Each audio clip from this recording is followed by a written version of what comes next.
alert. Pray for the officers, pray for the peacemakers that go out there every single day to keep this city safe. Breaking news at 6. An officer is recovering in the hospital this morning and a suspect is dead after a shooting in Linden. This all happened in a 25-block radius over a 12-minute period that started at 7:19 last night at the intersection of Hamilton and Minnesota Avenues. That's when officers tried to pull over a car. That car then sped off, and minutes later at 7:30, officers found it parked and unoccupied behind a home along East 18th Street. Moments later, officers located the man they believed to be the driver walking on 16th Avenue. As those officers got out of their cruiser, that man shot and hit one of them. Officers returned fire and hit the suspect. Both the suspect and the officer were rushed to Grant Medical Center. The suspect was pronounced dead, and that officer was rushed into surgery. And that's where we find Amy Wattis this morning. So, Amy, what have you been able to learn about this shocking shooting? Yeah, what we do know right now at this point is at last check that officer was in surgery last night here at Grant Medical Center. We are hoping to learn more about how he is doing this morning. We do see a lot of police cruisers out and around Grant here this morning. They've been out here for a while now, and we want to know how he is doing again, who he is, how long he's been with the police department, any information that we can get from Columbus Police. And we do know both the officer and suspect, again, both taken to Grant. Suspect in critical condition and pronounced dead about an hour and a half after the shooting. Both Police Chief Elaine Bryant and FOP President Brian Steele says it's not typical protocol to bring both an officer and suspect to the same hospital. They say they were looking into why this happened and policy so this doesn't happen again. Now, Bryant says as far as the shooting goes, she's upset since her officers work hard to serve the community. I am extremely very saddened by this incident, and I'm mad. I'm mad because our officers go out here every single day to serve and protect, and this incident is just a reminder of the dangers that officers face every single day.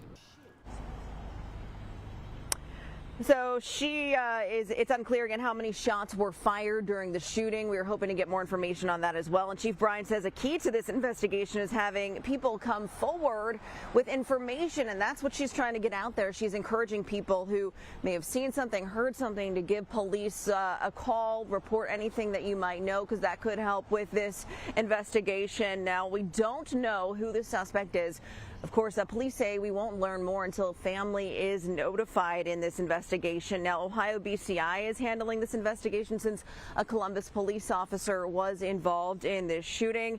We are working to find out how many tips might have been called in, any more information as far as camera footage goes of this shooting as well, and of course the latest condition of this police officer who is here at Grant Medical Center recovering this morning. I did text FOP President Brian Steele to find out if he can give me an update on the condition of that officer, and I'm still waiting to hear back from him.